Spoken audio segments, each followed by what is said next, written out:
Hello नमस्कार जय हिंद दोस्तों, मैं हूं एम के फौजी और आप देख रहे हो गवर्नमेंट जॉब 2023 यूट्यूब चैनल। आज की इस वीडियो में रेलवे आरपीएफ भर्ती 2023 के बारे में बड़ी खुशखबरी लेकर आ रहा हूं। इसके अंतर्गत आरपीएफ एसआई कांस्टेबल नई भर्ती आउट हुई है। उसके अलावा सब इंस्पेक्टर कांस्टेबल ट्रेडमैन और अन्य जो भी पोस्ट आई है उन सब की चर्चा करेंगे। साथ ही इसके अंतर्गत eligibility, age limit, exam pattern, इसके अंतर्गत फिजिकल टेस्ट में क्या क्या मांगा गया है, आय में छूट रहेगी या नहीं रहेगी, सिलेबस क्या क्या रहने वाला है। साथ ही जो चर्चा कर रहे हैं वो ऑफिशियल नोटिफिकेशन की चर्चा करेंगे, वो इसी महीने आया उसकी भी चर्चा करेंगे। साथ ही आपको डेट भी देंगे। इसके अलावा दोस्तों इस वीडियो में मैं आपको 3 वैकेंसियाँ जो ऑफलाइन वैकेंसीज अभी चल रही है, एक सीक्रेट वैकेंसी है, 2 आपको ऑलरेडी मैंने उस पर वीडियो बना रखा है, उनकी आपके बारे में उसको बताऊंगा। तो आप ज़रूर वीडियो को लास्ट तक ज़रूर देखिए क्योंकि आपके बेनिफिट के लिए ही ये वीडियो बनाया जा रहा है। तो ज़रूर वीडियो को वॉच करें एंड तक और स्किप बिल्कुल भी ना कीजिए।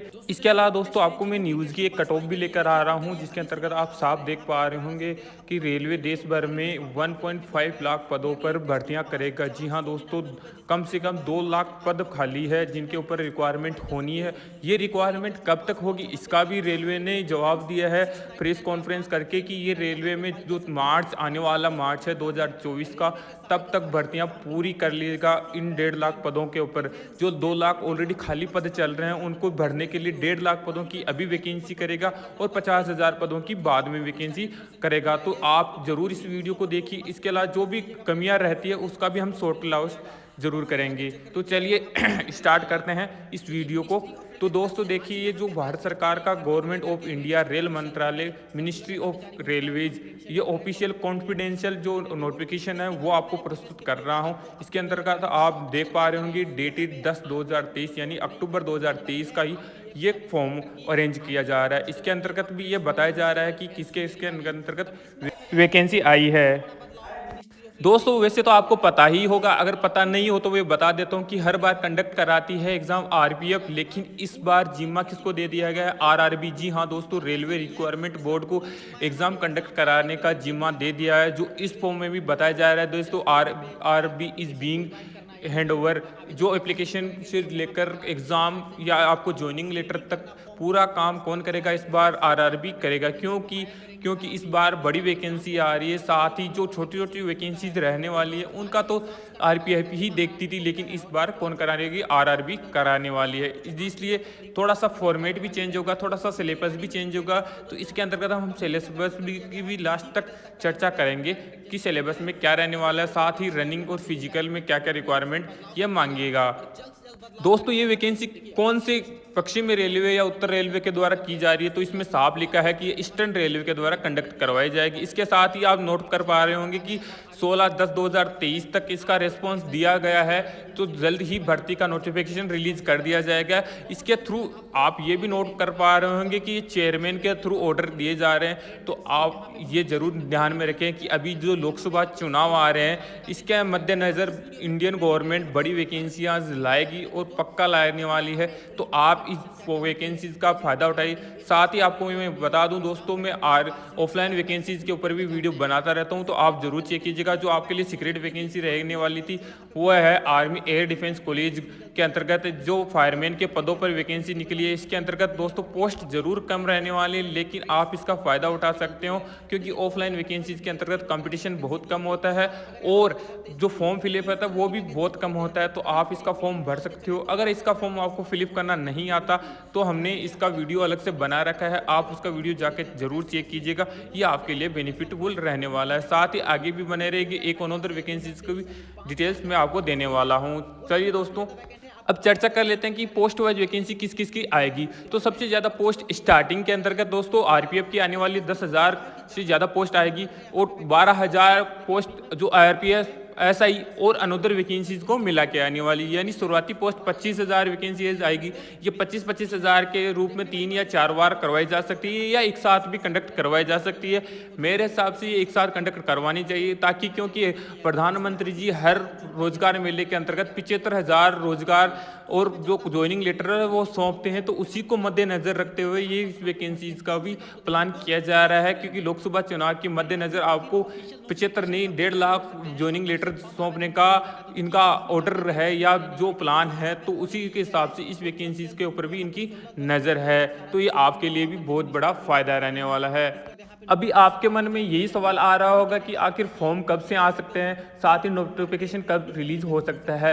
तो जो हमें हमारे अनुसार है वो और ऑफिशियल नोटिफिकेशन को देखते हुए हम ये आपको बता सकते हैं कि नवंबर या दिसंबर इन दोनों के अंतर्गत आपके लिए नोटिफिकेशन और भर्ती आ सकती है। तो इनका जो तैयारी कर रहे हैं कैंडिडेट वो पहले से करना जरूरी है, क्योंकि कंपटीशन आपको पता है ऑल ओवर इंडिया की वैकेंसी आएगी तो इसमें बहुत ज़्यादा रहने वाला है। तो डेट आपको और डीपली समझाने के लिए 2018 का नोटिफिकेशन हमने उठाया है। उसके अंतर्गत आपको साफ दिख रहा होगा कि लेवल 6 और 7 का पे वेतन आपको दिया जाएगा, यानी आपको 35,400 रुपये बेसिक सैलरी और अलाउंस अलग से दिया जाएगा। साथ ही इसके अंतर्गत दोस्तों जो पे लेवल है वो बढ़ाया भी जा सकता है और मेडिकल की सुविधाएं भी आपको दी जाएगी। इसके अंतर्गत रेलवे ने जो अभी दीपावली आ रही है दोस्तों, दीपावली के अंतर्गत 1.5 महीने या 2 महीने का अलाउंस फ्री में दिया है दीपावली बोनस के रूप में। तो आपको इसके अंतर्गत सैलरी की कोई दिक्कत परेशानी नहीं रहेगी। साथ ही जो एज की बात कर लेते हैं दोस्तों, एज कैंडिडेट की क्या रखी जाती है इस एग्ज़ाम के अंतर्गत। तो एज इनकी इन एग्ज़ामों के अंतर्गत 20 से 25 साल रखी जाती है। तो एग्ज़ाम के लिए आप 25 साल के अंदर हो तो बढ़िया है कि तैयारी अभी से शुरुआत कर दो। इसके अलावा दोस्तों इसके अंतर्गत क्या क्या एग्ज़ाम होता है, सीबीटी यानी कंप्यूटर बेस्ड टेस्ट होता है, जो ओएमआर सीट आती है वो होता है। अब इसके अंतर्गत एग्ज़ाम में क्या क्या कौन कौन से विषय आते हैं वो बताएंगे हम आगे चलकर।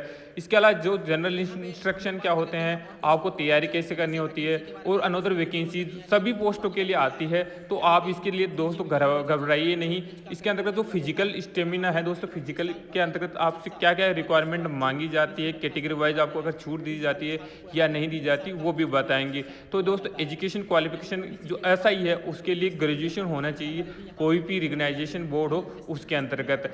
इसके अलावा दोस्तों जो सब कांस्टेबल है उनके अंतर्गत 10th पास या 12th पास होना रिक्वायरमेंट मांगा गया है। वो जो छूट के एज के अंतर्गत बता रहा था वो ओबीसी और एससी एसटी कैंडिडेट को भी अलग से छूट दी जाती है। जो एससी एसटी कैंडिडेट है उनको 5 साल की छूट दी जाती है, ओबीसी कैंडिडेट को 3 साल की छूट इसके अंतर्गत दी जाती है। साथ ही जो एक्स सर्विसमैन रहते हैं उनको भी छूट अलग अलग कैटेगरी वाइज अलग अलग दी जाती है।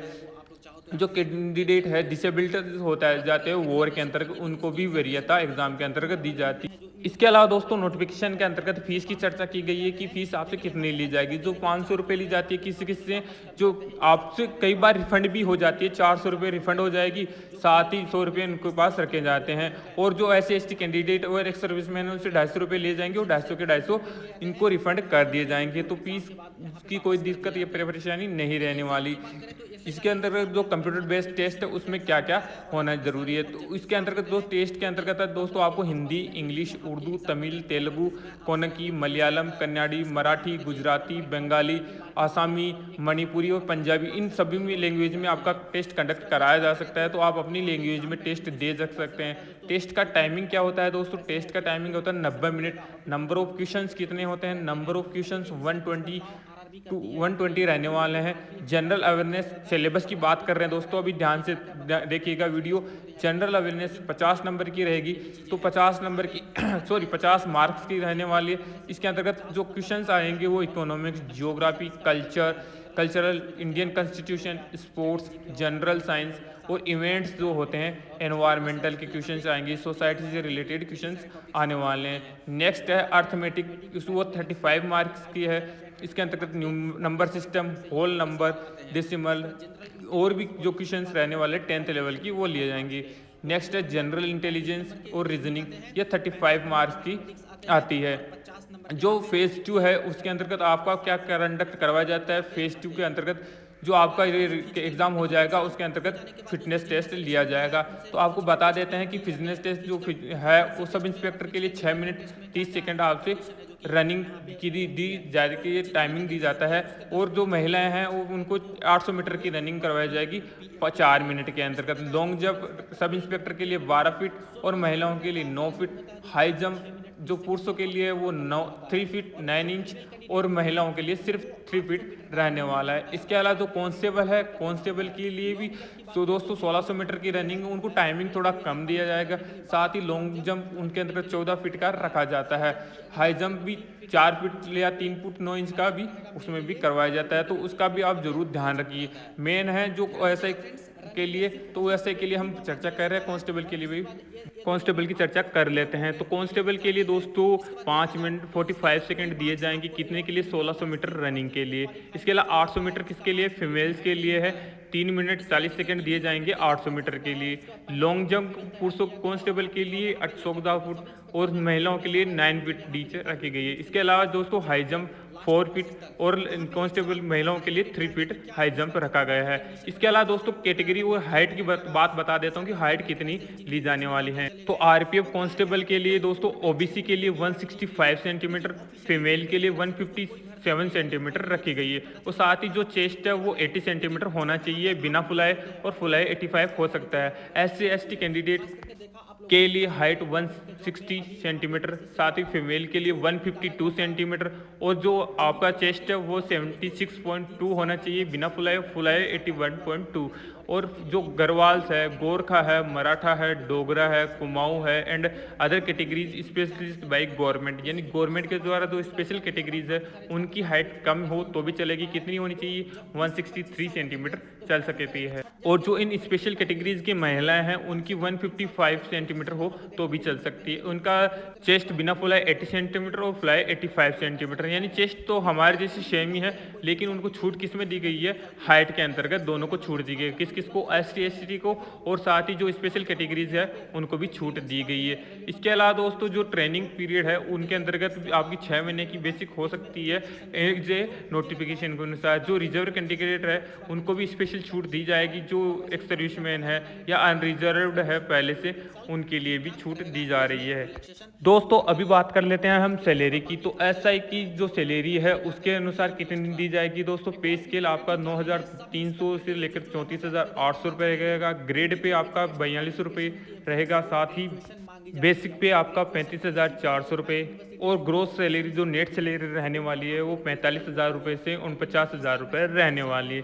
यह तो दोस्तों बेसिक सैलरी है जो ऑल राइट आपको डॉक्यूमेंट्स के अंतर्गत दी जाती है। इसके अलावा आपको वेतन भत्ते उनके अलग से दिए जाएंगे, वो आपकी ड्यूटी के ऊपर डिपेंड होते हैं। अभी बात करते हैं दोस्तों कांस्टेबल आरपीएफ के बारे में, उनकी सैलरी कितनी बनती है एज ए डॉक्यूमेंट। तो ग्रेड पे उनको दोस्तों 2000 दिया जाता है, बेसिक सैलरी 21,700 है, और DRN अलाउंस यानी DA उनका 868 रुपये हैं, ट्रांसपोर्ट अलाउंस 3600 रुपये हैं, हाउस रेंट अलाउंस 5208 रुपये। तो बेसिक सैलरी उनकी कितनी बनती है? 33,270 रुपये इनकी बेसिक सैलरी बनती है। अभी बात कर लेते हैं कि इनको मेडिकल और उनके अलावा क्या क्या बेनिफिट दिया जाता है। तो उनको दोस्तों इसके अलावा भी मतलब बहुत सारे अलाउंस दिए जाते हैं, क्योंकि ये ट्रेवल्स करते रहते हैं। मेन बात यह है क्योंकि ट्रेवल्स के दौरान तो आपको पता ही है कि सबसे ज़्यादा सैलरी इनकी बनती है। तो इसके हिसाब से टोटल जो कांस्टेबल की सैलरी है वो लगभग 50 के लमसम हो जाती है, और जो ऐसा ही है उनकी सैलरी लगभग 70 के लमसम पहुंच जाती है। तो सैलरी के लिए ये अच्छी जॉब्स है। इसके लिए इसके साथ साथ आपका मनोरंजन भी हो जाता है एजी ट्रेवल करके। अभी बात करते हैं आरपीएफ कांस्टेबल सिलेबस की। तो दोस्तों कांस्टेबल सिलेबस के लिए लॉजिकल रीजनिंग के अंतर्गत क्या क्या आएगा? इसके अंतर्गत matrix, liner, circle and vertical arrangements के क्वेश्चन आएंगे, वेन डायग्राम आएगा, सेलोजियंस आएगा, blood relation series, statement, Venn diagram, direction sense, para jumble, error correction, ये रिलेटेड क्वेश्चंस आने वाले हैं। वहीं बात करें बेसिक अर्थमेटिक की, तो बेसिक अर्थमेटिक के अंतर्गत algebra, mensuration, probability, trigonometry, data sufficiency, reasoning, data interpretation, geometry, ये आने वाले हैं। जनरल अवेयरनेस के अंतर्गत current affairs, general information, sociology, Indian culture and arts, Indian history, geographical India और पॉलिटी आने वाली है। तो दोस्तों आपको बता दिया सिलेबस, पहले हमने एसआई की चर्चा की थी, अभी कांस्टेबल की चर्चा की है। तो दोस्तों हमने दोनों की चर्चा कर ली है, साथ ही इसके सैलरी की बात कर ली है कि इसकी सैलरी दोनों की कितनी कितनी दी जाएगी। अभी जो कंप्यूटर बेस्ड टेस्ट है वो भी आपको बता दिया जाए कि सबसे पहले क्या होगा, आपका सीबीटी टेस्ट होगा, इसके बाद में फिजिकल मेजरमेंट और फिजिकल एफिशिएंसी टेस्ट लिया जाएगा, उसके बाद में आपका क्या किया जाएगा, डॉक्यूमेंट वेरिफिकेशन किया जाएगा। डॉक्यूमेंट वेरिफिकेशन की चर्चा कर लेते हैं कि उसके अंतर्गत क्या क्या मांगा जाएगा। तो जो दोस्तों डॉक्यूमेंट के अंतर्गत है, आपकी 10th और 12th की मार्कशीट होना कंपलसरी है। अगर आप 10th पास हो, और 10th पास किसके लिए होती है दोस्तों, इसमें डेट ऑफ बर्थ भी मेंशन रहती है उसके लिए। उसके अलावा 12th पास भी आपकी जो मार्कशीट है वो भी आपको अलग दर्जे पर ले जाती है। यानी कई कैंडिडेट केवल 10th पास के लिए रिक्वायरमेंट फॉर्म भर देते हैं, लेकिन इसमें क्या है, 10th पास 12th मांगी गई है। जो इनको 12th पास किए कैंडिडेट है उनको वरीयता दी जाती है। इसके अलावा आपका आधार कार्ड, दो जो नवीनतम पासपोर्ट साइज फोटो है वो तो इन सब की फोटोकॉपीज पर सेल्फ अटेस्ट फोटो होनी, सिग्नेचर होने चाहिए।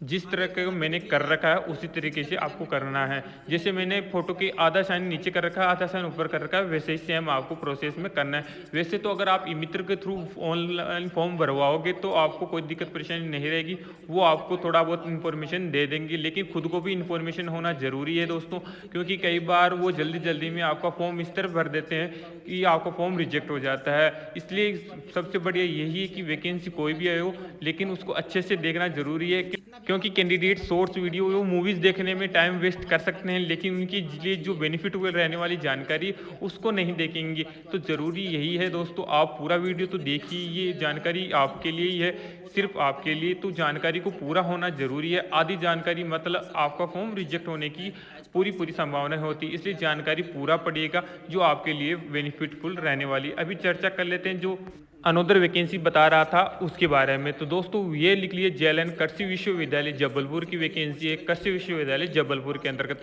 वाहन चालकों के पदों पर वैकेंसी, यानी ड्राइवर की पोस्ट पर वैकेंसी। दोस्तों इसके अंतर्गत भी सैलरी आपको अच्छी दी जाएगी, यानी आपको 21,000 रुपये से लेकर 69,100 रुपये आपकी सैलरी दी जाएगी।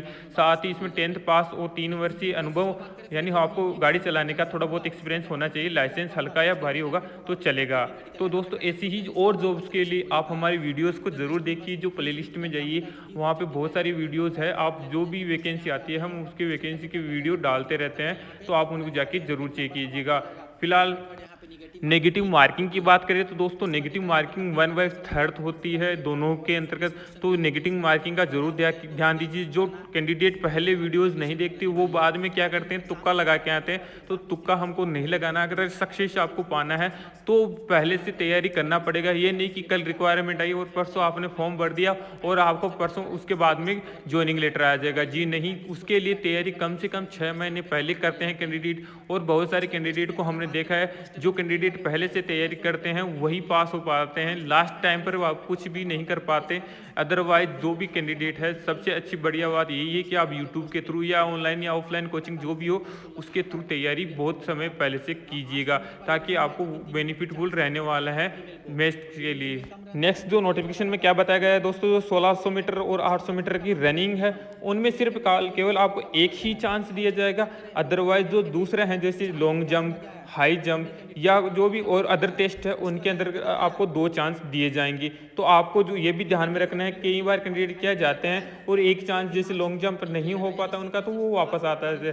तो उनको ये भी ध्यान में रखना है कि आपको 2 चांस दिए जाएंगे, तो आपको दोनों को फायदा उठाना है। और चांस कोशिश तो यही करना है कि आप फर्स्ट चांस में पास हो जाओ। लेकिन अगर फर्स्ट चांस में पास नहीं हो पाते तो लॉन्ग जंप और हाई जंप के लिए दोनों के लिए 2-2 चांस दिए जाते हैं। आप दोनों का इनका भी जरूर ध्यान रखिएगा। इसके अलावा दोस्तों डॉक्यूमेंट वेरिफिकेशन की बात कर ले तो इसके अंतर्गत क्या क्या रिक्वायरमेंट मांगी गई है वो बता देता हूँ आपको। तो इसके अंतर्गत दोस्तों जो मैंने बताया था, मार्कशीट और आपके आधार कार्ड वगैरह हो, वो आपको सही से अच्छा कैसे करेक्शन करना है। ये नहीं कि आपका आधार कार्ड में नाम अलग हो, मार्कशीट में अलग हो। वो डॉक्यूमेंट आपको ज़रूरी है कि वहीं से सेटल करके जाइए, ताकि आगे आपको परेशानी नहीं रहे। बस आपको उससे ज़्यादा परेशानी और कोई डॉक्यूमेंट वेरिफिकेशन की जरूरत नहीं है। आपकी मार्कशीट, आपके आधार कार्ड में आपका नाम सेम होना चाहिए, डेट ऑफ बर्थ सेम होना चाहिए। कैंडिडेट वहीं जाके फंसते हैं। और कई बार आप ये बिल्कुल भी ना कीजिएगा दोस्तों, कहीं एज के लिए आप दूसरे स्टेट्स की मार्कशीट बनवा लेते हैं, वो बिल्कुल भी गलत है। इसके अंतर्गत अगर आप एक बार फंस गए तो कोई भी जॉब की रिक्वायरमेंट आती है वो आप नहीं कर पाओगे। इससे अच्छा है दोस्तों आप ऑफलाइन जॉब ज़रूरी ज्वाइन कीजिए, जो एज ज़्यादा लिमिट आती है। कहीं कहीं जॉब्स में दोस्तों मैं देखता हूँ कि 50 की एज तक आप फॉर्म भर सकते हैं, तो आप उनके थ्रू फॉर्म भरिए। अदरवाइज क्योंकि इसे अगर आप एज कम करवाने के चक्कर में दूसरी कांस्टेबल के लिए अगर आपने फॉर्म भरना ही है तो आप दूसरी फॉर्म को तलाशिए दोस्तों। हमारी राय तो यही है। अभी हम आपको बताते हैं कि आपको जॉब लगने के बाद क्या-क्या बेनिफिट दिए जाएँगे? तो दोस्तों सबसे पहले तो ये बता दूँ कि ऑलमोस्ट 44% जो इंडियन हैं जिसके अंतर्गत रेलवे में जॉब कर रहे हैं वो क्वार्टर ले रखे हैं अपने, यानी आपको जाते ही ट्रेनिंग के बाद तुरंत क्वार्टर अलॉट कर दिया जाता है रेलवे के अंतर्गत। इसके अलावा आप और आपकी फैमिली दोनों को क्या करवाया जाएगा, फ्री में ट्रैवल का खर्चा दिया जाएगा, यानी आपकी टिकट नहीं लगेगी इन रेलवे के अंतर्गत। साथ ही अगर आपकी फैमिली के अंतर्गत जो मेडिकल की सुविधा है वो भी फ्री में दी जाएगी रेलवे की ओर से, जो भी एम्प्लॉय है और उनकी फैमिली दोनों को फ्री ऑफ कॉस्ट दी जाएगी क्या, मेडिकल फैसिलिटीज़। इसके अलावा दोस्तों जो सैलरी का पार्ट है उसके अंतर्गत एक और बेनिफिट ये है कि अगर आपके जो एम्प्लॉय रहते हुए अगर आप बाई चांस डेथ हो जाते हैं तो आपकी फैमिली का जो भी एक कोई मेंबर होगा उसको परमानेंट जॉब दी जाएगी जो इस पोस्ट है उसके अनुसार। साथ ही आपकी जो पेंशन है वो भी उनको फैमिलीज़ को दी जाएगी। इसके अलावा तो दोस्तों आपकी सैलरी है वो जो कंपनीज़ के थ्रू नहीं दी जाती, रेलवे खुद मैनेज करता है, खुद ही आपको ज्वाइन करवाता है, खुद ही आपको सिक्योरिटी प्रोवाइड करता है, यानी इसके अंतर्गत फुल ऑफ मेजोरिटी है, अच्छी वैकेंसी है दोस्तों। साथ ही दोस्तों इसके अंतर्गत अगर आपको कोई डाउट परेशानी रहती है कितने क्या होता है, किसी में आपको कुछ भी प्रॉब्लम रहती है तो आप हमें कमेंट में ज़रूर कमेंट कीजिए। साथ ही वीडियो में आपको ये तो पता होगा दोस्तों कि चयन होता है कैंडिडेट का आफ्टर एग्ज़ाम, लेकिन ये नहीं पता कि कितने परसेंटेज का होता है, आप उसी हिसाब से तैयारी करोगे। तो आपको मैं ये बता देता हूँ कि जो 8 गुना ज़्यादा कैंडिडेट है, यानी 1000 वैकेंसी अगर आएगी तो 8000 कैंडिडेट को यानी कट ऑफ तक लिया जाएगा। तो आप ये ज़रूर सोच के चलिए कि आप उन 8000 कैंडिडेट से आपको ज़रूर आगे आना है, 8000 के अंतर्गत नहीं रहना। मेन ज़्यादा फोकस आपको पढ़ाई पे होना चाहिए, यानी जैसे ही आप उन 8000 कैंडिडेट को काटने की कोशिश करोगे तो आपका नंबर श्योरली आ जाएगा, आप प्रॉपर उसको काट पाओगे। अभी हम थोड़ी देर बाद में ज़रूर चर्चा करेंगे उस लास्ट वैकेंसी की जो हमने आपको बताई थी सीक्रेट रहने वाली है कौन सी, तो उसका भी ज़रूर चर्चा करेंगे। तो फिलहाल हमने इसके बारे में सिलेबस आपको बता दिया, सैलरी इसके बारे में चर्चा कर दी, सुविधाओं के बारे में चर्चा कर दी, फिजिकल की रिक्वायरमेंट क्या क्या रहती है उसकी चर्चा हमने कर ली। तो अभी बात कर लेते हैं उसी वैकेंसी की। तो दोस्तों ये एक वैकेंसी है उन कैंडिडेट के लिए जो अब तक हमारे साथ बने हैं, यानी वीडियो के लास्ट तक जो भी कैंडिडेट बने हैं उनके लिए हमेशा मैं एक वैकेंसी हाइड करके लेके आता हूँ। कौन सी वैकेंसी दोस्तों, ये कस्टम विभाग मुंबई की वैकेंसी है। क्या पद रहने वाले हैं, कैंटीन अटेंडेंट के पद, यानी कैंटीन का जो सामान रहता है आर्मी के अंतर्गत उनको लगाना होता है, जो आपके लिए खरीदार होता है उनको देना होता है। तो आप उसमें भी फॉर्म भर सकते हैं। अगर आपको फॉर्म भरना नहीं आता तो हमने उसके लिए भी अलग से वीडियो बना रखा है। जो वैकेंसीज आप अगर ऑफलाइन भरना चाहते हैं, जैसे हमने 2 वैकेंसीज मेंशन किया है, जैसे सैनिक स्कूल गोलापारा के अंतर्गत है, इसके अंदर क्लर्क, लैब सहायक, वार्ड बॉय, नर्स, टीचर और बहुत सारी वैकेंसीज ये हैं जो सिर्फ 10th पास, 12वीं पास और स्नातक पास के लिए हैं। इसके अंतर्गत बहुत सारी वैकेंसीज है, आपको ई मित्र पर जाकर फॉर्म मिल जाएगा। इसकी लास्ट डेट क्या रहने वाली है, तो 3 नवंबर 2023 इसकी लास्ट डेट रहने वाली। साथ ही आपको ये क्लियर कर देता हूँ, आप कहीं इसको ऑनलाइन सर्च कर रहे होंगे तो ऑनलाइन वैकेंसी नहीं है दोस्तों, ऑफलाइन फॉर्म है।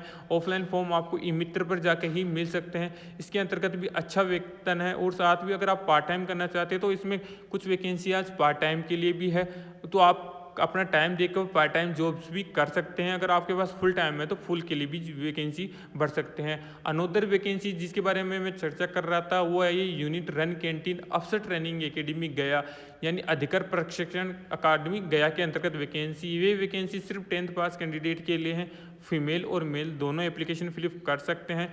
पद कौन कौन से रहने वाले हैं, तो दोस्तों हाउसकीपिंग, सेल्समैन, बिलिंग क्लर्क और डिमांड क्लर्क की भर्ती है।